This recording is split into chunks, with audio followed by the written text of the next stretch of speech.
गर तुम न सुनोगे तो मेरी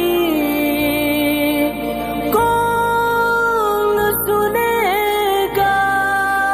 लेकिन आज अफसोस है कि आज का इंसान अपने माँ बाप पे रहम नहीं करता। माँ बाप क्या है? कुरान करीम की मैंने एक आयत पढ़ी है। अच्छा ये बताओ, आज पीर साहब आवत हैं, पीर साहब की इज्जत हम सब लोग करते कि नहीं करते बोलो? लेकिन सुनो जरा, ताजीम का हुक्म किसको मिला है? 15वां पारा किया है थे, अल्लाह फरमाता वख्फिद लहुमा जनाह, झुका लो है मेरे बंदों उन दोनों के लिए अपने बाजुओं को। किन दोनों के लिए? वख्फिद लहुमा जनाह ज़ुल्ली मिनर रहमा, ऐ मेरे बंदो अपने दोनों बाजुओं को माँ बाप के लिए रहम दिली से झुका लिया करो। अब्बा को देखो तो ऐसे हो जाओ, माँ को देखो तो ऐसे हो जाओ, सर झुक जाना चाहिए, दोनों बाजू झुक जाएं। कुरान कहता है माँ बाप के लिए अपने बाजुओं को झुका लिया करो। और दुआ मांगो, दुआ करके अल्लाह बता रहा वक़ुर रब्बिरहमहुमा, और मेरे बंदो मुझसे कहो कि परवरदिगार इन दोनों पर तू रहम कर, कमा रब्बयानी सगीरा, जैसे मैं छोटा था, मेरा बचपना था, दोनों मेरे ऊपर मेहरबानी करते थे। या अल्लाह आज ये दोनों बूढ़े हो गए, इन दोनों के ऊपर तू मेहरबानी फरमा। अल्लाह कुरान में कहता है माँ बाप की ताजीम करो सर झुका करके, और माँ बाप के लिए दुआएं करो। इसीलिए तो कुरान की आयत है, हदीस सुनो। हुजूर फरमाते इन्ना अबन अबवाबुल जन्नह, बेशक बाप जन्नत का दरवाज़ा है। बाप जन्नत का दरवाज़ा है। और माँ के बारे में अल्लाह के नबी फरमाते इन्नल जन्नत तहत रिजलिहा, बेशक जन्नत माँ के पैरों के नीचे है। सुभान अल्लाह। अच्छा कहीं भी पढ़ डालो ये तुमको नहीं मिलेगा। हमारे इल्म के मुताबिक जिंदगी गुजर गई पढ़ते पढ़ाते, लेकिन हमने न पढ़ा न किसी से सुना कि पीर को भी जन्नत का दरवाज़ा लिखा हो। कहीं नहीं लिखा है कि पीर जन्नत का दरवाज़ा है, और ये भी नहीं लिखा है कि जन्नत पीर के पैरों के नीचे रखी है। अगर जन्नत पैर के नीचे है तो माँ के पैर के नीचे, और जन्नत का दरवाज़ा है तो बाप है। लेकिन आज हम लोग माँ बाप की तरफ तवज्जो नहीं देते, पीर साहब की तरफ तवज्जो देते। पीर को चूमने के लिए परेशान। किसका पैर चूमना चाहिए? पीर का नहीं, पीर का पैर चूमना मना है, गुनाह है। किसका पैर चूमो? हदीस पाक में कि मदीने के करीब एक साहब थे, बीमार हुए तो उन्होंने मिन्नत मानी, या अल्लाह मुझे शिफा दे दे तो काबा की चौखट चूमूं। अल्लाह ने शिफा दे दिया। तो हुजूर के पास आए, कहने लगे इन्नी नज़र तो अन उक़ब्बिला क़बतल काबा, अल्लाह के रसूल मैंने मिन्नत मानी है कि मैं काबा की चौखट को चूमूं। तो कहा जाओ। कहा मैं नहीं जा पाऊंगा, 400 किलोमीटर तकरीबन है, मेरे पास पैसे नहीं कि सवारी से जाऊं, बदन में इतनी ताकत नहीं कि 400 किलोमीटर का सफ़र करूं। अल्लाह के रसूल मैं मक्का नहीं जा सकता। जब का मक्का नहीं जा सकता तो सरकार फरमाते हैं इरजी इला बैतिका, तो तुम अपने घर वापस चले जाओ। वक़ब्बिल क़दमई उम्मिका, और अपने घर में जाके माँ के दोनों पैरों को चूम लो।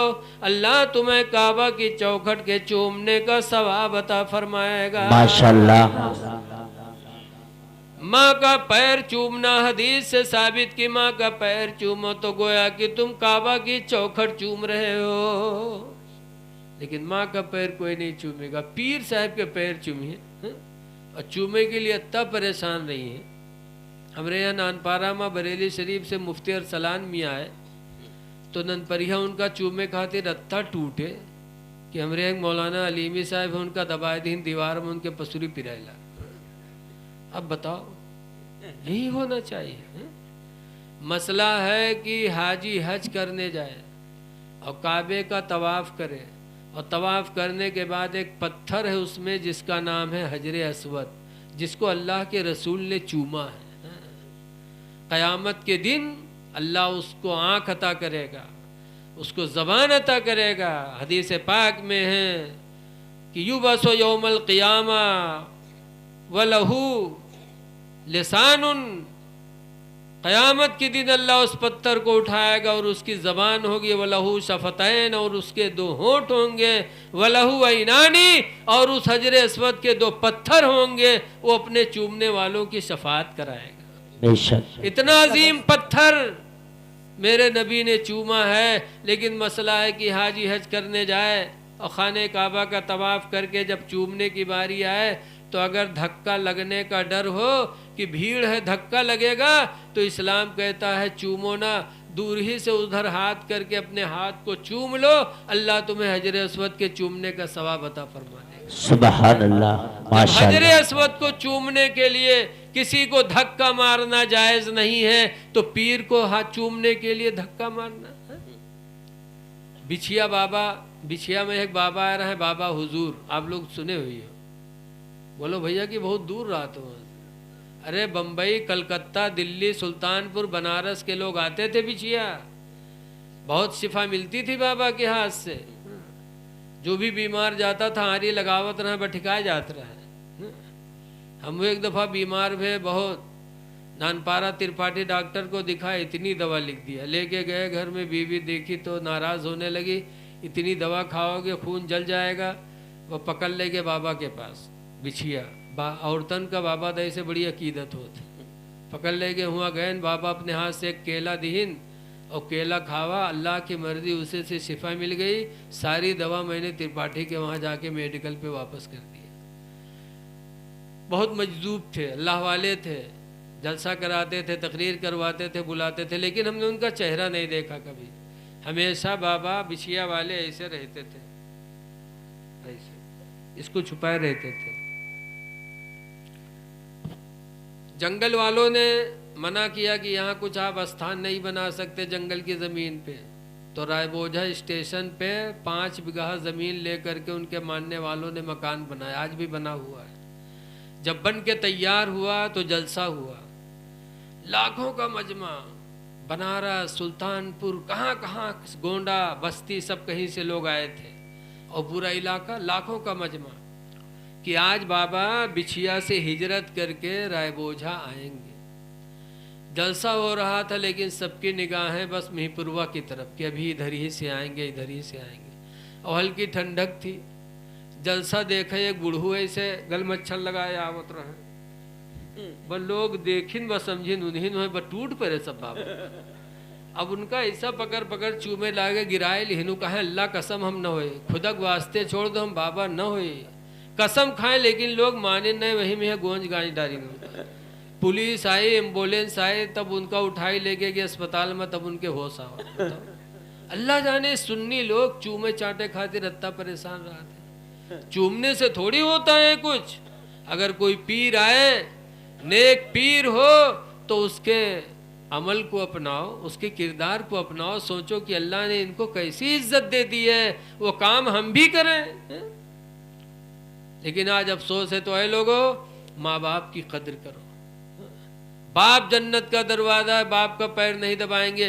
पीर है तो एक पीर का 10-10 लोग दबाई, अल्लाह जाने का दबावा करत। और पीर इतना बड़ा काहिल, परा दबुआवा करे लागत है 100 बीघा जोत के आए, बहुत मेहनत के आए, पड़े दबुआवा करी। याद रखो, इंसान की बर्बादी का सबसे बड़ा सबब है, शेख सादी लिखते हैं, क्या सबब है बर्बादी का? काहिली। किसान खेत देखे न जाए तो खेत के क्या हाल है, बोलो। दुकानदार दुकान न खोले तो क्या हाल होगा। काहिली इंसान को बर्बाद कर देती है।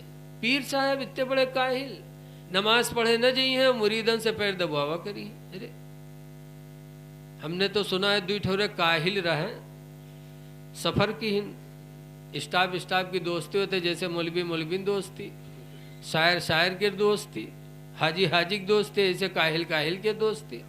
दू ठोरे काहिल निकले, जात रहे देखे ने एक बिरवा बैर के लाग रहा, पकी पकी बैर लाग, बदूनों के नीचे लेट गए। कहीं लेटा जाए कोई यही तूर के खवाई दी तो खाए लिया जी, लेटे दोनों। इत्तेफाक से एक बैर बहुत पकी रहा है, वो गिरी। जब गिरी तो उसका दोनों देखें कि कोई उठा के मुंह में धई दे तो खा लिया जाए, इतने बड़े काहिल। हाँ। पर इत्तेफाक से एक मुसाफिर जात रहा तो कहे काहिलवा बोला इसके इधर आओ रहे, इधर कहीं का बात, कहीं नहीं बैरिया उठा के हमरे मुंह में धई दे, तो उठा के धई दी तक जाए लाग। तो कहा था कहाँ जाते, इधर लौट न रे, कहीं का है, कहीं समरे मुंह से बीवा को निकाली दे, उका तो निकाल दे, बल लौटा बद्दू ला तुम्हारी, कहीं सारे मुँह के बियो नहीं फेंक सका तो निकाल के। तो बगल वाला काहिल लेटा रहा, कहीं सौर दुई लात मार। अब मेरे मुंह पर कुत्ता मुंह उतर रहा है, इसे कहा रहा है भगा दो तो नहीं भगा, इस राउट दुई लात मार। बताओ ऐसे ऐसे काहिल होंगे तो इन जिंदगी में क्या तरक्की कर सकते हैं।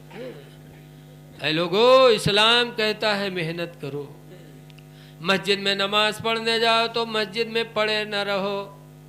अल्लाह कुरान में मना फरमाता है, इरशाद फरमाता, या अय्युहल्लज़ीना आमनू इज़ा क़ुदियतिस्सलाह, सुभान अल्लाह। ईमान वालो जब नमाज तुम्हारी पूरी हो जाए, फंतशिरू फिल अर्द, तो जमीन के ऊपर फैल जाओ, वब्तगू मिन फज़लिल्लाह, और अल्लाह की दी हुई रोजी को तलाश करो।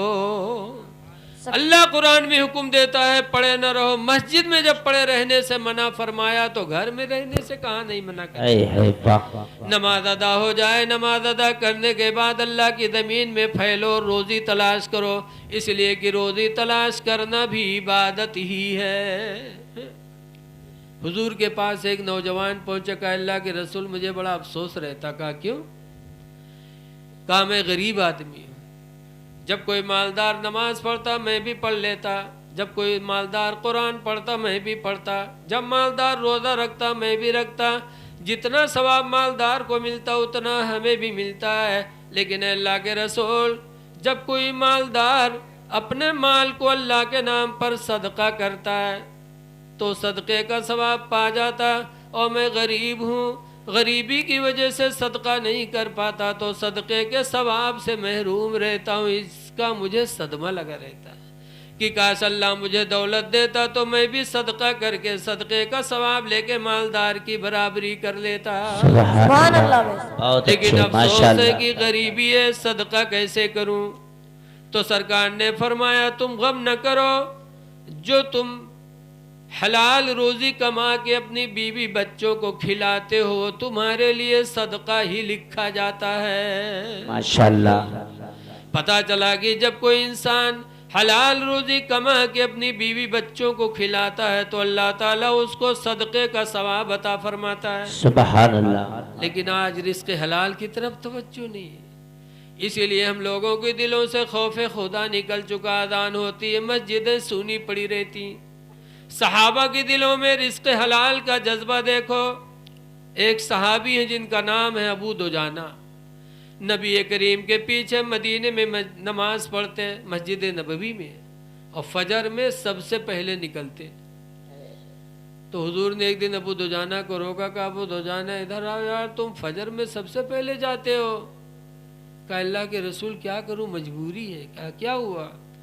कहा मेरे पड़ोस में एक यहूदी है, उसके आंगन में खजूर का पेड़ लगा है और उसकी पेड़ की शाखें मेरे आंगन में लटकती हैं। खजूरों का मौसम है, पकी पकी खजूरें हैं, इस वक्त रात में खजूरें मेरे आंगन में गिरती हैं मेरे पड़ोसी की। तो मैं नमाज पढ़ने आता हूँ, मुझे डर लगा रहता है कि उसकी खजूरें पकी पकी मेरे आंगन में गिरती हैं, मेरे बच्चे घर में छोटे हैं, कहीं उठ कर के कोई बच्चा पड़ोसी की कोई खजूर उठा के खा न ले, इसलिए मैं जल्दी जाता हूँ कि उसकी खजूरें उठा के उसके घर दे दूँ, फिर मेरे बच्चे बेदार हो ताकि पड़ोसी की कोई एक खजूर मेरा बच्चा न खा सके। सुभान अल्लाह। ये जज्बा था रिज़्क़े हलाल का सहाबा के अंदर। गवारा नहीं था कि पड़ोसी की एक खजूर मेरा बच्चा उठा के खा ले। और आज ले है मूंगफली कहीं है, काबा कहीं 100 ग्राम, कहीं तौलो तौलत है या 2-4 ठो तूर दी। ये कहाँ से जायज़ है? इसीलिए हम लोगों के दिलों में वो खौफ नहीं है। जब अबू दुजाना ने अपनी परेशानी बताई कि अल्लाह के रसूल इसलिए जल्दी करता हूँ कि मेरा कोई बच्चा कोई खजूर उठा के न खा ले मेरे पड़ोसी यहूदी की। इससे एक ये भी अंदाज़ा लगाओ, कोई ये सोचे कि जैसे बहुत से लोग सोचते हैं, हिंदू सोचे कि मुसलमान के रोहे लाओ खाए लो उठाए लो मान लो, और मुसलमान सोचे कि हिंदू के रोहे लाओ मार खाए लो। ना, कोई धर्म किसी की इजाज़त नहीं देता कि किसी का माल ना हक कोई खाए।